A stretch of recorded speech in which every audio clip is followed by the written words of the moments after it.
Well, it's good to see you again. I know you are busy this time of year getting ready for the draft. We'll appreciate some of your time here. I want to ask you how you're settling in non-basketball wise in DC. It's been a lot, I would say. A lot coming at you really quickly, but I'm enjoying it. I would say I'm getting used to the traffic. There you go. Trying to figure out the traffic patterns, that's been good.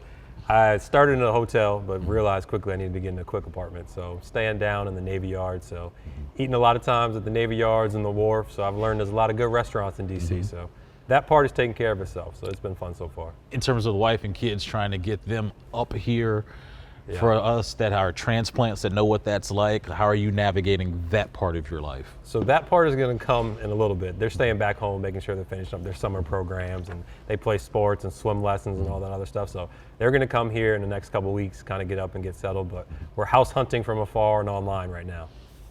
And you don't have the final say in that, right? You just say yes and happy wife, happy life. You already know. There we go. All right, let's get into the job part of it. Since the introductory press conference, kind of like what's life been like for you on that side?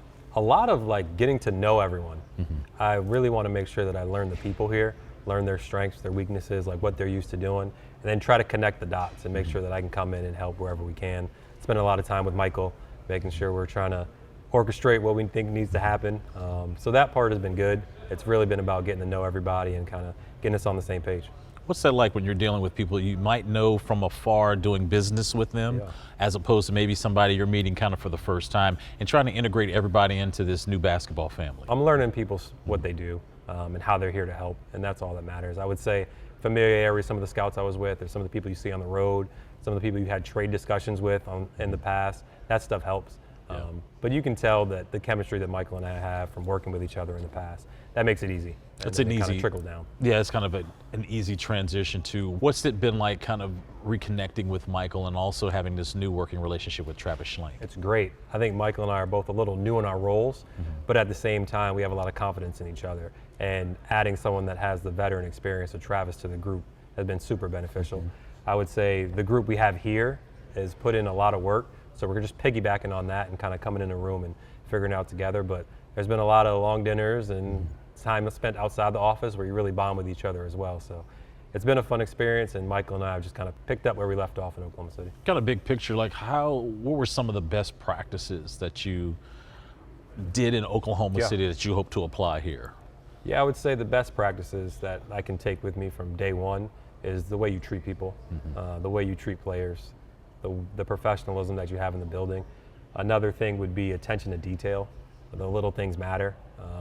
And also the way you treat players, but the way you treat their representatives and their families, and having those strong bonds and relationships. Like, honesty is important, and you can have honest conversations, you get things done. So trying to take those things and bring them here to Washington, I think will be fairly easy, but you got to make sure you're doing them.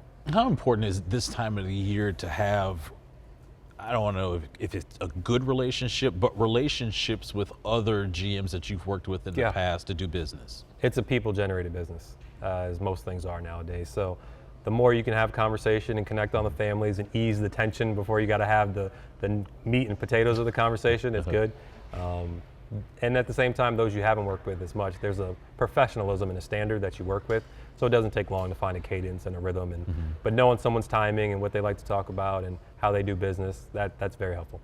So do you do the, hey, how you doing? How's the family? By the way, we like to trade and we like to acquire. Or do you got to get a little later than that. A little later. We'll give it a 30 more seconds on that. Hop back in. About the fourth or fifth call, the pleasantries are gone. Yeah, because it's so highly competitive, and there's only 30 of these opportunities for teams to win a championship. I'm sure that things could get contentious or things can be kind of friendly, just depending on kind of the stakes. I would say it doesn't get contentious too often. People are competitive, but they're also professional.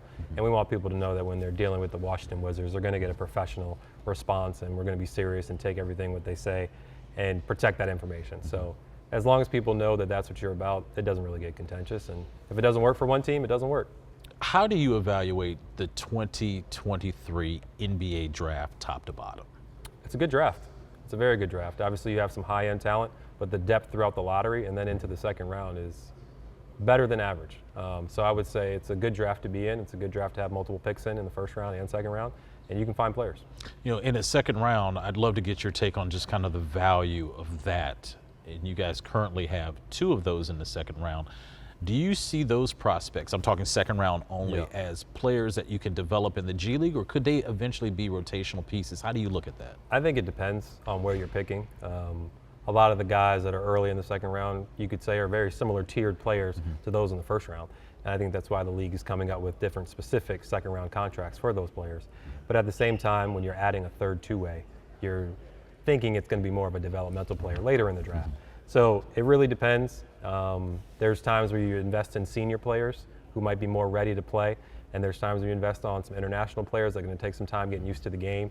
So there's different ways to go about it. I think everything we do here will be through a developmental lens. So to answer that question, it will be about development. But at the end of the day, their timelines will be different depending on where they're coming in at, and that's important to us to meet them where they're at, set expectations, and then put a plan in place to help them get to where they need to get to. And now the question all Wizards fans want to kind of know is, how do you see the 8th pick this year? What does that player, obviously I'm not asking you names, but what does that person have to bring You want my to the draft team? board, or I mean, you listen, want to come up there, we'll talk about it a little bit? if you want to, we would, but I wouldn't. It's not ask. finalized. We just I'll say met, that. so It's I don't fluid. want to get into I appreciate that. How do you value the 8th pick this year? Highly. I think we're going to get a good player at 8. A talented player, a versatile player, and there's different positions you can go with that. So we're excited to be at 8 and fortunate. Will, do you see the 8th pick this year being a contributor to the team? Yeah, I think any player you take up there is someone you're going to invest in, and you're going to spend time and make sure that they get time on the court and are able to contribute. Certain players will come in and be able to do that a little faster, but the way we look at players is not in the short term and the immediate. We'll put a plan in place to see where they're best over their prime and their peak and take the long-term approach. But obviously, we'd love to get our 8th pick on the floor and see them do well. What's your philosophy on moving up, staying, or moving back in the draft to acquire multiple picks? You got to be flexible in draft. You don't know what's going to happen. The main thing is identify the guys that you really like. Try to find a way to go get them.